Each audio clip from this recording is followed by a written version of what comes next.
Baik, Assalamualaikum warahmatullahi wabarakatuh.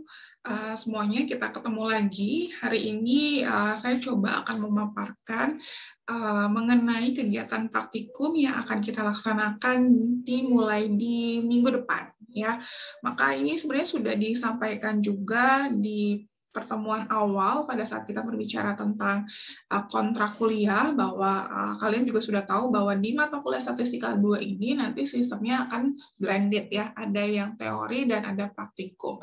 Nah, kegiatan praktikumnya akan dilaksanakan di 5 pertemuan terakhir, artinya berarti mulai pertemuan minggu depan kita akan memulai kegiatan praktikum untuk sesi pertama. Nah, kemarin mungkin belum ada gambaran sebenarnya kita akan ngapain aja di kegiatan praktikum ini gitu ya. Maka di video pembelajaran kali ini saya coba jelaskan sehingga teman-teman punya gambaran apa saja yang akan dilaksanakan selama kurang lebih 5 sesi atau 5 pertemuan ke depan. Oke, kalau di kelas, kemarin mungkin untuk yang kelas A dan B itu diampu oleh Pak Kudus, lalu kelas C dan D diampu oleh Bu Teti, dan kelas E dan F diampu oleh saya sendiri. Maka untuk kegiatan praktikumnya, nanti teman-teman akan dibantu oleh dosen pengampu praktikum. Ya. Untuk kelas A dan B nanti akan dibantu oleh Kang Ilham, lalu untuk kelas C dan D itu akan dibantu oleh Kang Hendra, dan kelas E dan F itu saya sendiri. Jadi tetap ya, tidak berubah. Nah, panduannya untuk melakukan proses praktikumnya, nanti teman-teman wajib punya modul. Di judulnya di sini saya sudah tuliskan, judulnya adalah analisis statistik menggunakan JASP, buku panduan untuk mahasiswa, dan ini free download. Ya, jadi sebelum kegiatan praktikum minggu depan dimulai, setiap mahasiswa wajib untuk mendownload buku atau modul panduan yang akan kita pakai selama proses praktikum. Nanti teman-teman bisa download di link ini ya, atau di websitenya JASP. Dan di sana ada beberapa versi ya. Nanti bisa diambil atau bisa di-download yang versi bahasa Indonesianya. Alhamdulillah sudah ada yang menerjemahkan. Jadi semakin mudah buat teman-teman belajar tentang JASP. Ya, jadi apa itu JASP? JASP itu adalah nama software yang nanti kita akan pakai selama proses praktikum. Ya, jadi nanti bisa dibaca modulnya dan dipelajari secara mandiri sebenarnya mengenai software JASP ini seperti apa.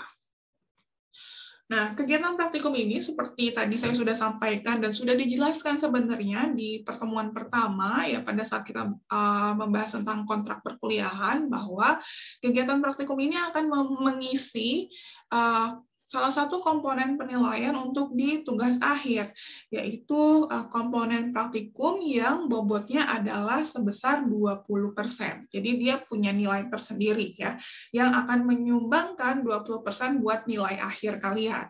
Jadi nanti kegiatan praktikum dia punya nilai akhir praktikum yang nanti nilainya akan dipakai atau akan dijadikan sebagai komponen juga untuk penentuan nilai akhir buat teman-teman semua yang nanti akan dikonversi ke huruf mutu ya, A, B, C, dan seterusnya.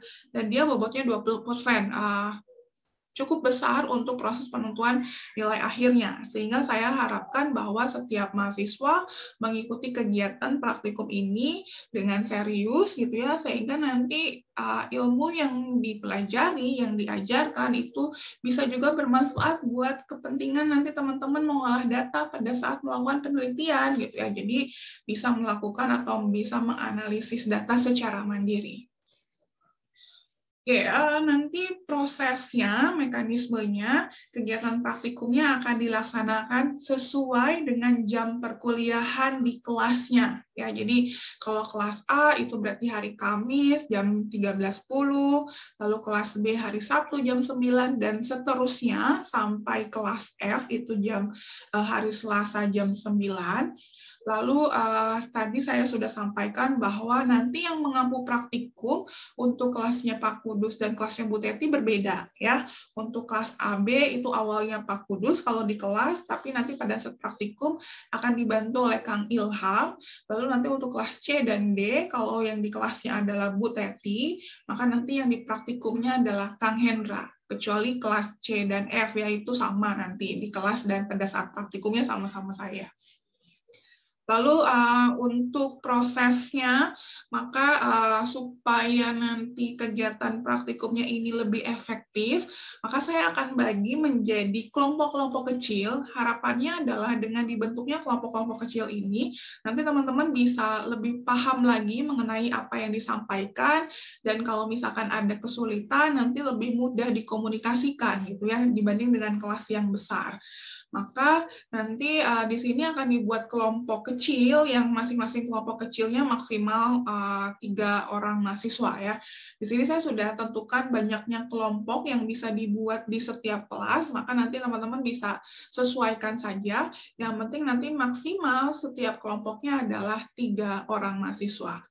Dan supaya lebih efektif lagi nanti setiap kelompok atau di kelas praktikum, selain tadi dibantu sama dosen pengampu praktikumnya, maka nanti teman-teman akan dibantu oleh asisten atau mentor yang nanti akan membantu jalannya praktikum dan membantu teman-teman semua pada saat mengalami kesulitan.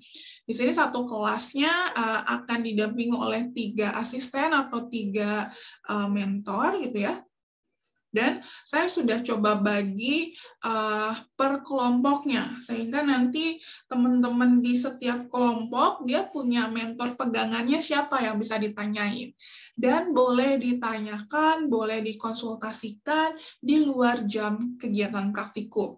Karena kalau misalkan di sini, gitu di mata kuliah Statistika 2, karena kita SKS-nya itu 2 SKS, artinya 90 menit pada saat proses perkuliahan, maka ya kegiatan praktikumnya juga di waktu yang sama ya, 90 menit juga. Dan rasanya nggak akan cukup untuk kalian bisa bisa eksplorasi lebih jauh nanti mengenai bagaimana proses analisis statistiknya. Walaupun di Statistika 1 atau di Statistika 2 pertemuan 1 sampai pertemuan ke 10 gitu ya, kalian sudah belajar secara teorinya, mungkin juga nanti akan kesulitan pada saat menghadapi software. Misalkan ya, bagaimana kita mencoba menganalisis data menggunakan alat bantu dan melakukan proses interpretasi output yang dihasilkan dari software tadi. Nah, teman-teman bisa atau punya hak untuk berkonsultasi atau misalkan mengadakan waktu atau sesi khusus untuk melakukan tutorial gitu. Nanti silakan dikomunikasikan dengan asisten pendampingnya masing-masing atau mentornya masing-masing. Jadi harapan saya ini bisa dimanfaatkan untuk teman-teman semua gitu ya, bahwa kalau misalkan nemu kesulitan ya jangan disimpan sendiri kesulitannya, tapi ditanyain. Kenapa harus tanya? Ya, supaya nanti bisa menjadi lebih paham mengenai materi yang disampaikan. Lalu proses praktikumnya nanti akan dilaksanakan secara online, kita akan pakai media Zoom saja gitu ya, sehingga nanti link Zoom-nya akan diinformasikan di masing-masing grup kelasnya. Jadi harapannya setiap mahasiswa sudah pasti bergabung di grup kelasnya dan nanti kita akan komunikasi intensnya di grup kelasnya masing-masing. Ya. Lalu banyak juga kemarin yang bertanya, Teh, kalau misalkan kegiatan praktikum ini kita harus pakai baju hitam putih atau tidak? Karena kalau di Fakultas Psikologi ada kegiatan praktikum, maka kalian diwajibkan pakai baju hitam putih ya. Nah, maka untuk di praktikum statistika, saya tidak mewajibkan kalian untuk pakai pakaian hitam putih ya. Jadi sekali lagi tidak perlu pakai baju hitam putih, yang penting rapih saja gitu ya, dan mengikuti proses praktikum dengan baik. Itu aja udah cukup buat saya di mata kuliah ini ya. Oke.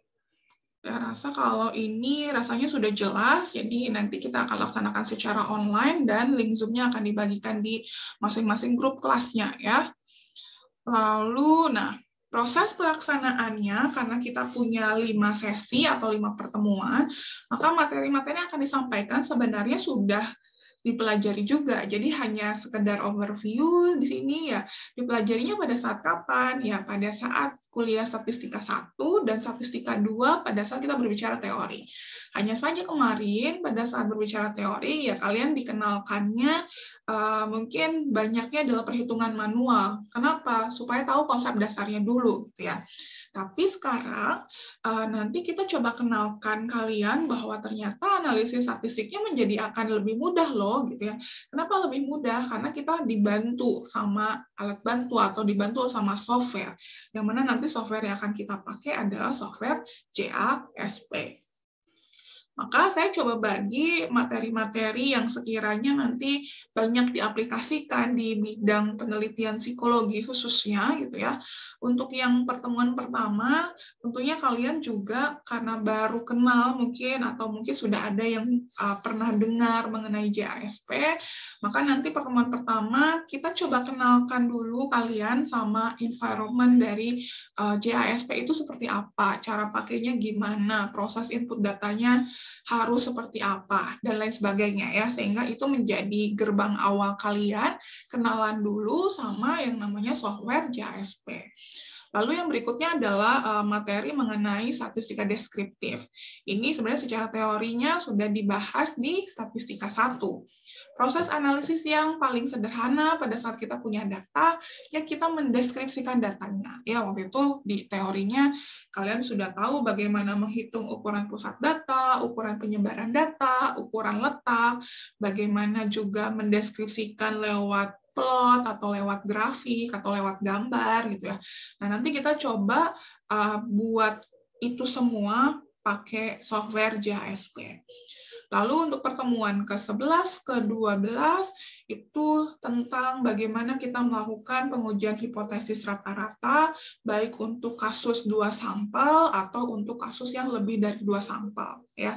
Jadi diingat-ingat kembali ketika kita berhubungan dengan kasus yang 2 sampel atau yang lebih dari 2, maka nanti kita akan bisa membedakan apakah kelompoknya itu saling dependen atau independen, saling bebas atau tidak, lalu metode analisisnya apakah dianalisis pakai pendekatan parametrik atau pakai pendekatan non-parametrik, maka itu sebenarnya sudah dijelaskan pada saat kita kuliah teorinya ya, tapi nanti mungkin akan kita overview lagi dan kalian baca ulang mengenai itu ya. Lalu pertemuan ke-13 ini juga metode analisis yang sering sekali digunakan di penelitian sosial, apalagi di penelitian psikologi, yaitu berkaitan tentang analisis korelasi dan analisis regresi. Regresinya di sini nanti ada 2 model, ada regresi sederhana, ada regresi berganda atau multiple. Plus ada 1 tambahan materi, sebenarnya ini ada pengujian asumsi. Kalau di kuliahnya, di kelasnya, tidak ada pengujian asumsi ya, belum ditambahkan. Tapi nanti kita coba jelaskan bahwa kalau membuat model regresi nggak cukup hanya melakukan proses modelingnya saja, tapi kita juga harus cek apakah asumsi-asumsinya terpenuhi atau tidak, supaya kesimpulannya menjadi lebih baik atau lebih valid ya. Lalu yang terakhir, ini tidak kita pelajari di mata kuliah statistika, tapi teman-teman pelajari di mata kuliah psikometri, ya, mengenai bagaimana proses melakukan analisis validitas dan reliabilitas, yang salah satu metodenya adalah kita bisa pakai metode konfirmatori faktor analisis. Jadi ini tambahan saja untuk kegiatan praktikumnya, supaya nanti lebih terbayang lagi bagaimana proses analisis menggunakan software-nya ya, seperti itu. Dan semua prosesnya ini nanti kita akan coba pakai yang namanya software JASP.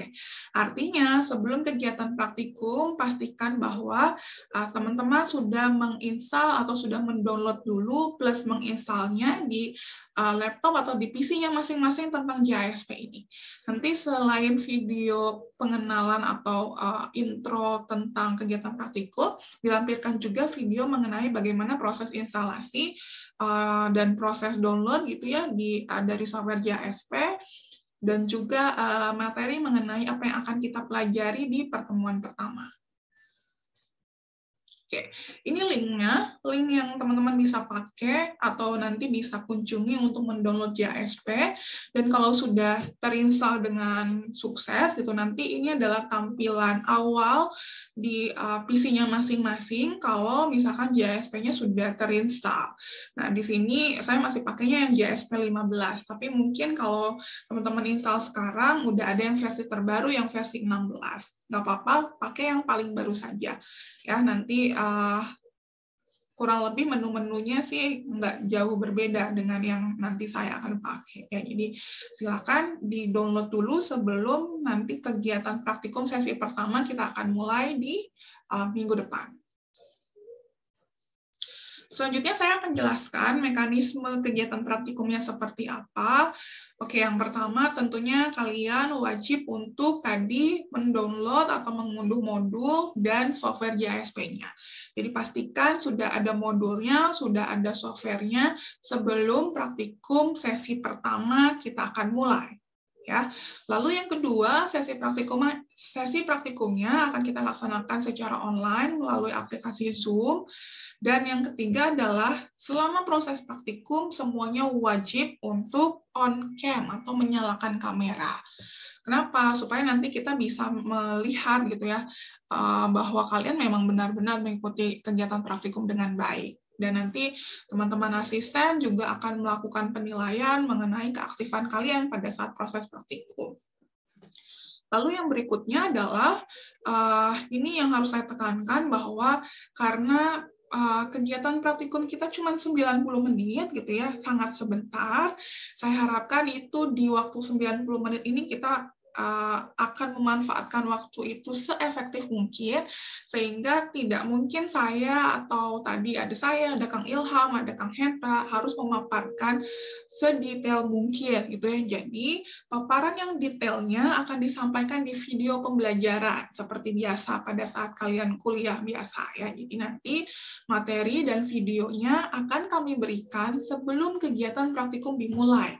Jadi teman-teman wajib untuk menonton, membaca materi yang akan kita pelajari di sesi praktikumnya. Ya, jadi nanti pada saat kegiatan praktikum itu kita hanya mengulang atau mengoverview saja, tidak menjelaskan detail gitu ya. Atau misalkan kita berdiskusi, kalau misalkan kalian sudah pelajari sebelum kegiatan praktikum, lalu sudah mencoba dan ada hambatan atau ada masalah, nanti bisa ditanyain pada saat jam praktikumnya. Ya, harapannya dengan seperti itu menjadi lebih efektif di 90 menit yang akan kita pakai gitu ya untuk kegiatan praktikum. Dan nanti juga kita akan banyak atau mengerjakan soal latihan ya, supaya nanti teman-teman juga bisa menjadi lebih paham mengenai kasus yang akan kita coba analisis. Dan karena tadi di luar atau waktu yang kita lakukan untuk melaksanakan praktikum hanya 90 menit, dan saya yakin itu tidak cukup untuk bisa kalian bisa memahami semuanya, sehingga silahkan kita sangat terbuka kalau misalkan kalian mau berkonsultasi di luar jam praktikum.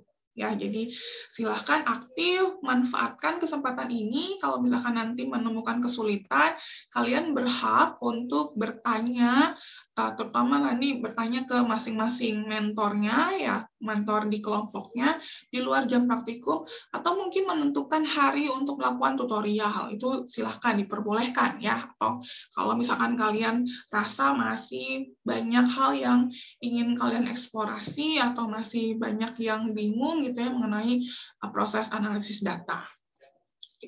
Lalu poin berikutnya, saya harapkan bahwa kalau kita akan mulai kegiatan praktikum itu tepat waktu ya. Kalau misalkan kita atau jadwalnya jam 9 ya, kita akan mulai tepat jam 9. Jadi saya harapkan setiap mahasiswa itu sudah standby minimal ya 15 menit lah sebelum jam praktikumnya dimulai. Supaya nanti pada saat jam sesuainya gitu ya, misalkan jam 9 atau jam 13.10 misalkan sesuai dengan jam kuliahnya, itu langsung kita akan mulai. Tidak ada, sudah lengkap gitu seluruh mahasiswa peserta praktikumnya ya, tidak menunggu. Kalau misalkan ada yang terlambat atau apa, maka saya beri batas toleransi itu adalah 10 menit. Ya, kalau misalkan lebih dari 10 menit, maka saya anggap kalian tidak masuk atau tidak mengikuti dan tidak berhak absensi ya, atau absensinya tidak akan diperhitungkan. Kalian boleh tetap ikut praktikum kalau misalkan lebih dari 10 menit datangnya gitu ya. Karena nanti ada teman-teman aslem yang memantau kalian gitu ya. Jadi kalau misalkan kalian ada yang terlambat lebih dari 10 menit, maka kalian tetap boleh mengikuti praktikum tapi tidak boleh absen. Oke, dan aturan absensi ini masih berlaku ya, baik itu di kuliah maupun praktikum, sehingga nanti aturan kalian punya batas toleransi tidak masuk itu 20% kan, kalau lebih dari itu maka tidak diperbolehkan untuk ikut ujian akhir. Nah, itu juga berlaku di sini ya, termasuk. Jadi kalau lebih dari 10 menit saya akan anggap kalian tidak masuk, walaupun kalian masuk dan boleh mengikuti, jadi materinya tetap dapat tapi nggak boleh absen. Ya, lalu nanti untuk memudahkan juga teman-teman asisten, maka nanti kalian masuk dengan merename akun Zoom-nya dengan ini ya, kelas, lalu 5 digit akhir NPM, lalu nama, plus nanti setiap akhir praktikum kalian akan diminta untuk mengupload bukti aktivitas. Apa sih bukti aktivitas? Itu bisa berupa screenshot pada saat kegiatan pelaksanaan praktikum dimulai. Ya, jadi boleh dalam prosesnya nanti kalian screenshot layar laptopnya gitu ya, nanti di-upload, nanti linknya akan diberikan sama teman-teman asisten untuk menjadi bukti bahwa benar bahwa kalian mengikuti proses praktikum dari awal sampai akhir. Ya, jadi kurang lebih ini mekanisme yang akan kita berlakukan selama proses praktikum. Nah, karena tadi praktikum ini punya komponen penilaian sendiri, maka nanti kalian akan punya tugas akhir praktikum. Ya, tugas akhirnya ngapain? Ya otomatis karena belajar statistika ya prosesnya adalah tugasnya adalah menganalisis data. Tapi di sini datanya data apa ya? Maka ini dikerjakan secara kelompok sesuai dengan kelompok yang tadi di awal. Lalu tugasnya adalah menganalisis permasalahan penelitian psikologi yang real case gitu ya. Artinya kasusnya tuh bukan kasus bukan simulasi gitu ya, tapi ini adalah real case. Artinya datanya adalah data asli, boleh kalian ambil dari skripsi, boleh kalian ambil dari jurnal, gitu ya, silahkan, bebas. Yang nggak boleh adalah pakai data simulasi, gitu atau data contoh, ya. Jadi nanti si real case itu harus diselesaikan melalui analisis statistik yang teman-teman udah pelajari metodenya, baik di teori maupun di praktikum. Dan nanti laporannya itu disajikan atau dikumpulkan dalam bentuk video kreatif, boleh bebas. Nanti aturan videonya saya akan jelaskan atau nanti akan diumumkan kemudian ya, di mana nanti di videonya itu memuat mengenai tahapan analisis dan yang dilakukan sampai dengan interpretasi hasil atau outputnya. Jadi harus dikasih tahu step by step-nya kayak apa. Dimulai dari proses input data, lalu nanti di JASP-nya kalian klik apa, sehingga keluar output-nya apa, nanti proses interpretasinya gimana. Nah, itunya harus terlihat. Nah, jadi datanya boleh ngambil dari mana aja. Tadi saya sampaikan boleh dari skripsi, boleh dari jurnal, atau penelitian-penelitian terdahulu yang lain. Kalian boleh pakai, tapi yang di sini yang menjadi poin utamanya adalah harapannya kalian bisa paham kenapa memilih metode analisis statistik itu dan bagaimana prosesnya pada saat kita memakai JASP dari awal sampai akhir sampai dengan dia bisa menjawab tadi ya problem yang kalian coba selesaikan itu atau tidak. Jadi kurang lebih ini gambaran mengenai proses praktikum kita yang akan kita laksanakan mulai minggu depan di 5 pertemuan mendatang. Jadi saya harapkan semuanya berjalan lancar. Kalau misalkan masih ada yang ingin ditanyakan terkait jalannya kegiatan praktikum, maka silahkan kalian tanyain di grup karena saya sudah masuk ke semua grup kelas gitu ya. Jadi silahkan tanyakan, nanti saya bisa jawab di grupnya masing-masing. Oke, saya rasa itu yang saya dapat sampaikan di video awal kita untuk kegiatan praktikum. Sampai ketemu di sesi praktikum minggu depan. Assalamualaikum warahmatullahi wabarakatuh.